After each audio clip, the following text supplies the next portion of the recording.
Bem-vindo, alunos, a mais uma aula de estrutura de dados. Hoje daremos início ao nosso estudo das listas. Iniciaremos o estudo vendo as listas estáticas. Então vamos à definição de lista. O que seria uma lista? Uma lista nada mais é do que uma coleção ordenada de componentes. Esses componentes podem estar só fisicamente colocados, ou seja, não tem uma ordenação específica, apenas a maneira como eles foram colocados na lista, ou eu posso ter um item que é usado para ordenação. Pode ser uma parte apenas, do registro que forma a estrutura que vai na lista. Então pode ser um número, pode ser uma string, depende do que eu vou estar colocando dentro da lista. Então, quais são os tipos de lista que vamos estudar? Temos as listas sequenciais, onde os elementos são consecutivos, ou seja, os elementos são colocados próximos na memória, ou seja, eles são juntos num bloco. Então, isso nada mais é do que um vetor. Quando alocamos um vetor, os elementos são colocados sempre próximos, porque o compilador ele vai pegar um bloco de memória e reservar para o meu vetor. Então, os elementos estão todos consecutivos, próximos. Nas listas encadeadas, os elementos são alocados conforme a necessidade da lista. Então, eles são posicionados em locais da memória aonde o computador achar melhor, ou seja, o compilador vai escolher uma posição de memória e vai colocar o elemento lá. Então, existe uma formação lógica, ou seja, eu sei que eles estão encadeados, que esses elementos estão ligados, entretanto, eles não estão próximos. Então, a gente vai ter elementos de ligação, que nos ajudam a achar onde esses elementos estão e para me dar esse consecutivo de maneira lógica. Então, vamos começar hoje vendo a sequencial e na próxima aula vamos ver como que fazemos as listas encadeadas. Então, qual a definição de uma lista sequencial? Ela é definida pelo seu item, ou seja, eu tenho que saber o que eu vou colocar na lista. Então, pode ser um valor simples, Então, pode ser uma lista só de strings, uma lista só de números, uma lista, só de elementos de um mesmo valor. Ou ela pode ser um registro. Num registro, numa struct, eu tenho vários elementos lá colocados juntos. Então, eu posso ter números, strings e outros elementos lá colocados que são inseridos na lista. Eu tenho que ter um vetor para colocar esses itens. Esse vetor ele pode ser ordenado ou não, dependendo de como eu vou implementar essa lista. O que eu preciso estar guardando? Eu preciso do tamanho máximo da lista, que isso já é definido quando eu defino o vetor, porque todo vetor tem um tamanho máximo, e eu tenho o tamanho atual, porque quando eu defino o vetor, ele pode ser muito maior do que eu vou estar utilizando inicialmente. Então, eu posso definir uma lista, por exemplo, de 1000 posições, e inicialmente eu posso estar usando 3, 4, 5, 10 posições. Então, eu tenho que saber de todo aquele vetor o que já foi utilizado até o momento. Quais são as operações que vamos fazer nessa lista? Tem que ter uma operação de criação para que eu possa organizar toda a lista para ser usada. Então, é um momento de fazer inicializações e outras operações que me permitam já deixar a lista pronta para uso. Tenho que ter a parte de inserção de dados. Como eu vou fazer a inserção depende do que eu vou estar precisando. Então, pode ser uma inserção ordenada, pode ser uma inserção no final, pode ser uma inserção numa posição específica, depende do que eu quero fazer com a lista. Buscar. Temos que ter uma possibilidade de procurar elementos dentro da lista. Então, pode ser um elemento que eu defino. Então, eu posso estar procurando, por exemplo, um CPF específico ou um nome de uma pessoa, E aí eu vou lá e procuro esse elemento específico. Ou eu posso simplesmente estar procurando uma posição específica. Eu quero os dados do elemento que está na posição 5, por exemplo. Então, pode ser uma busca por posição. Eu tenho que ter uma forma de remover os elementos. Então, também pode ser uma remoção de um elemento de uma certa posição. Por exemplo, eu quero remover o item 5 da lista, ou eu posso remover um elemento específico. Por exemplo, eu quero remover, né, o José da Silva. Então, eu vou lá, procuro o José e retiro ele da lista. Então, vamos ver algumas implementações para a gente ter uma ideia de como é que essa lista funciona. Então, inicialmente, vamos ver a definição da lista. Então, a gente tem duas structs. Uma struct que vai definir o item da lista, que aqui eu coloquei um inteiro, uma chave numérica, que seria uma chave de ordenação, e um nome, de tamanho 60. E uma outra estrutura, que é a lista em si, onde eu vou guardar a quantidade de elementos atual da lista, ou seja, até onde eu estou utilizando da lista nesse momento, e o vetor que vai guardar os elementos da lista, né? Ele tem um tamanho máximo, esse máximo pode ser definido numa variável ou num define, dependendo da maneira que a pessoa fizer a implementação. Então, temos a lista e temos o item. A partir daí, vamos estudar as operações. Então, vamos começar com a criação da lista. É sempre uma função muito simples, porque eu entro com a lista, né? Lembra que é um ponteiro, por quê? Porque a lista entra de uma forma e sai modificada. E essa modificação tem que ser mantida para as demais operações. Então, o que eu faço aqui?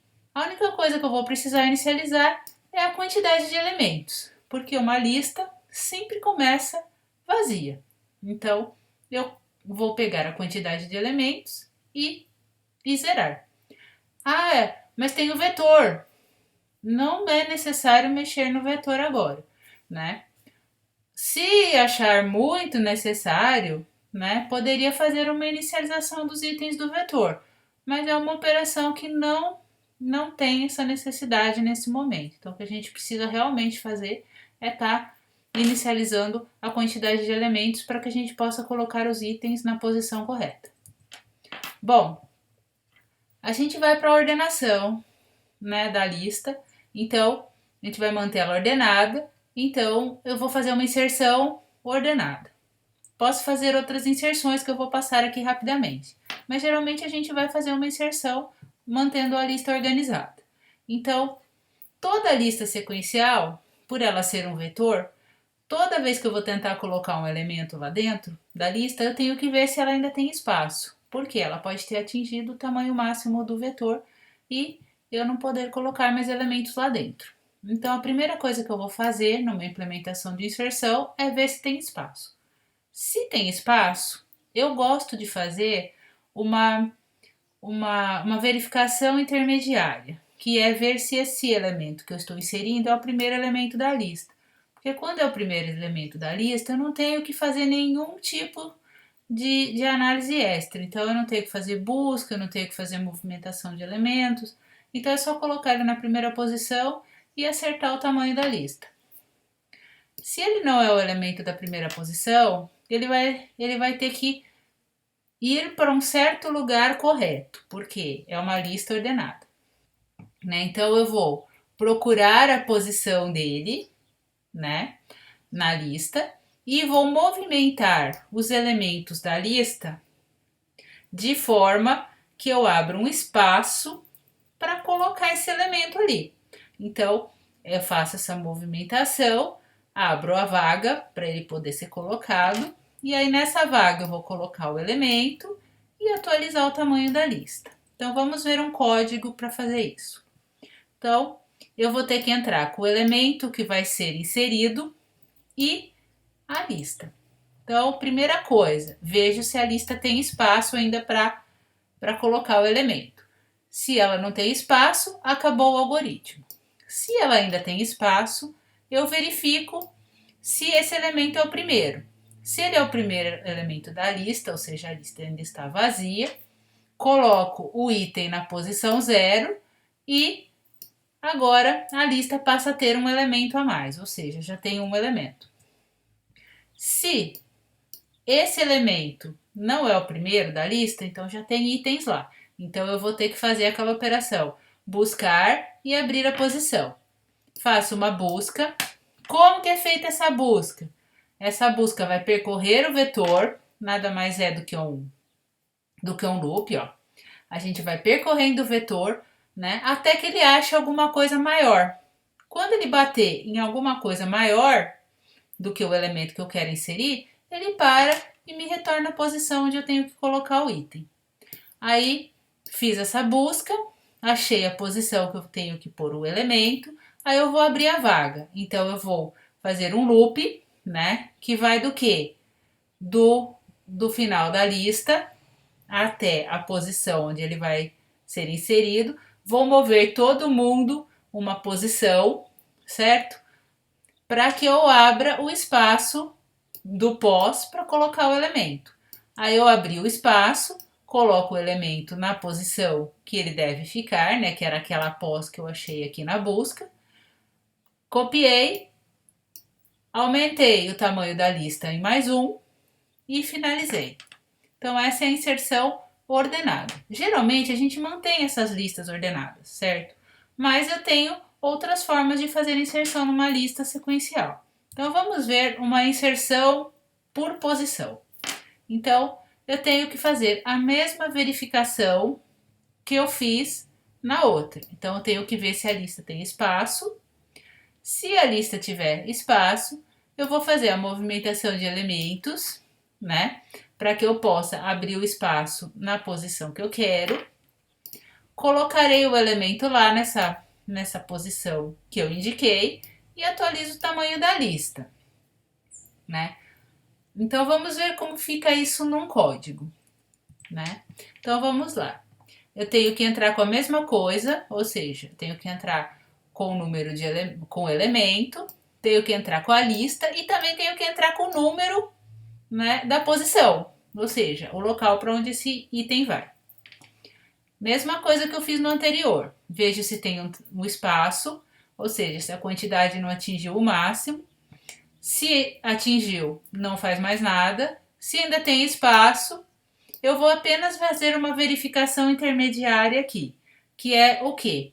Eu tenho só que ver se aquela posição onde eu estou colocando o elemento, né, não é uma posição que ainda não tem ninguém. Por exemplo, eu tenho 10 elementos na lista e eu quero inserir o cara na posição 12. Ou seja, nem tenho a posição 12 ainda da lista.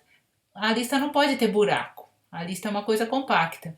Então, se a pessoa, né, colocar uma coisa maior do que a quantidade, ou seja, maior que o tamanho atual da lista, eu não posso fazer nada. Eu tenho que falar que a posição é inválida. Agora, se a posição está dentro do que eu tenho da lista, beleza. Então eu vou lá, movimento os elementos, né, para abrir o espaço naquela posição, a mesma movimentação que eu fazia lá quando era ordenado, só que lá eu procurei uma posição, aqui eu já estou dando a posição. Então, abro o caminho aqui, deixo uma posição vaga na posição que eu indiquei aqui, ó, na entrada da função. Coloquei o elemento na posição indicada, aumentei o tamanho da lista e saio. Esse tipo de inserção, ele não mantém a ordenação da lista, né? Então, se eu quero que a lista seja eficiente, por exemplo, para busca, eu tenho que mantê-la organizada. Porque lembra que as buscas mais eficientes são buscas, por exemplo, a busca binária, a busca interpolada, que supõe que os elementos estão organizados. Então, esse tipo de busca aqui não garante, esse tipo de inserção não garante aquela busca, né? Por quê? Eu estou colocando um item numa certa posição, né? E ele pode bagunçar a chave de ordenação, né? Entretanto, pode ter alguns casos que eu não necessite manter a ordenação da lista. Então, uma inserção dessa seria possível. Então, vamos à busca, né? Quando eu mantenho a lista ordenada, né? Eu posso fazer vários tipos de busca dependendo do que eu estou buscando. Eu posso fazer uma busca binária ou interpolada, caso eu faça a busca pela chave de ordenação, ou seja, pelos elementos, né, que já estão organizados e eles não se repetem, a chave de ordenação, ou eu posso buscar por outro item, né? Por exemplo, naquele nosso exemplo ali, eu tenho, né, uma chave numérica e um nome. Então, se eu for procurar pelo nome, né, ele pode estar em qualquer posição da lista ou ele até pode se repetir. Então, eu teria que usar uma busca sequencial, por exemplo, para que eu pudesse ir procurando ou as diversas, né, repetições ou até chegar no final, porque eu não sei aonde esse item, né, está dentro da lista. Então, vamos às duas possibilidades. Então, aqui vou fazer busca binária, né, pela chave de ordenação. Então, o que tinha que entrar na busca binária? Eu vou pegar a lista, né? Vou ter um início e o fim do vetor, porque o vetor varia de tamanho, e o elemento procurado. Então, o que fazia mesmo na busca binária? Procurava o meio, aí eu via se o elemento que eu estou procurando está nessa posição, nesse meio.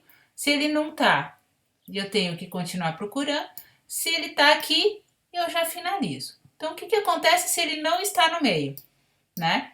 Eu tenho que ver se ele está à direita do meio ou à esquerda do meio. Então, se a chave for maior, eu vou para a direita, ou seja, eu vou procurar do meio do vetor até o final. Se ele for menor, eu vou procurar do início do vetor até o meio. E aí eu continuo buscando, ou até chegar numa situação onde eu fique apenas com um elemento e ele não é o que eu estou procurando, então ele não está lá, ou simplesmente eu vou em algum momento, né, nessas chamadas, eu vou encontrar a chave procurada. E aí a busca se finaliza. E se eu estiver procurando outra coisa, não for pela chave? Então aqui eu vou procurar pelo nome. Então eu entro com a lista, entro com o elemento que eu vou procurar, mas eu não sei onde está esse nome, porque esse nome, né, não é chave de ordenação. Então, como eu disse, ele pode se repetir ou simplesmente estar em alguma posição. Este exemplo que eu fiz aqui, eu vou procurar a primeira ocorrência do nome. Achei, eu saio. E se eu quisesse todas as ocorrências? Então eu não posso retornar aqui ao achar o primeiro. Eu tenho que continuar a busca até o final para achar todos os elementos. Então nessa busca eu vou achar a primeira ocorrência. Então eu faço um loop. Busca sequencial é sempre loop e teste. Então eu faço um loop do zero, né, do início até a quantidade, ou seja, até o final da lista, e vou fazendo a procura. Então, testo se o nome procurado bate com o nome que está lá na lista. Se isso acontecer, eu encontrei, retorno a posição dele e saio. Então, aqui eu estou procurando a primeira ocorrência, mas se tivessem outras ocorrências daquele mesmo nome, aqui neste caso não estaria, né, retornando, porque ele está retornando o primeiro, achou um, já é suficiente. Poderia modificar isso aqui para não fazer um return aqui dentro, né? Ele continuar esse loop encontrando todas as ocorrências, por exemplo, daquele nome, né? E se não fosse um nome, por exemplo, fosse uma cidade, eu queria, vamos supor, todas as pessoas que moram em Piracicaba. Como podem ser várias, então eu tenho que percorrer realmente o vetor inteiro e não fazer um return aqui logo que eu encontrar o primeiro. Então é uma busca sequencial mesmo, aquela mais rudimentar, que ela vai até o final. Então, essas seriam as nossas buscas, certo? E, por último, a remoção, né? A remoção, eu tenho que fazer sempre uma busca, porque eu tenho que saber se o elemento que eu quero remover existe ou não na minha, né, na minha lista. E a partir do momento em que eu fiz a busca, né, eu consigo o local onde esse elemento está, né, para poder fazer a remoção. Então, ó, primeiro eu verifico se ele existe, retorno sua posição, certo? E aí eu vou fazer uma movimentação de elementos, né? Todos para cima dele, né? Um de cada vez. Por quê? Eu cubro aquela posição e aquele elemento passa a não existir mais. Então, eu passo o vizinho dele para cima dele, o vizinho do vizinho para cima. Então, eu vou cobrir aquela posição, né, com outro elemento, a fim de que aquele elemento não exista mais, né, nunca tivesse existido. Aí eu atualizo o tamanho da lista para um a menos e sai. Então vamos ver como fica no código. Ó, eu vou pegar sempre entrar a lista e o elemento que eu vou remover. Então esse não é uma remoção de posição, uma remoção de elemento, né? Então eu faço a busca procurando onde está esse elemento. Qual busca que é essa, né? Como eu estou buscando, né, um elemento aqui, né? Posso buscar pela chave, então eu estou fazendo aquela busca binária que a gente já viu ali atrás. Então eu faço a busca, certo? A partir do momento que encontrei aonde ele está, ou seja, onde está o elemento para ser deletado, né? Eu vou fazer o quê? A movimentação dos itens, né? Daquela posição até o final, colocando sempre uma posição atrás dos elementos, a fim daquele elemento não existir mais. Fiz a movimentação, diminuo o tamanho da lista e saio. Se essa posição retornar um valor inválido, ou seja, o elemento que eu quero não está na lista, ele só vai me mostrar uma mensagem, né? Um aviso para o usuário e sair. Nas nossas implementações que vão estar no Moodle, outras formas de inserção, outras formas de remoção vão estar lá colocadas. Aqui eu coloquei as principais. Então, olhem as implementações, analisem, deem uma olhada e qualquer coisa, né, vocês me procuram. Então, na próxima aula, veremos as listas encadeadas.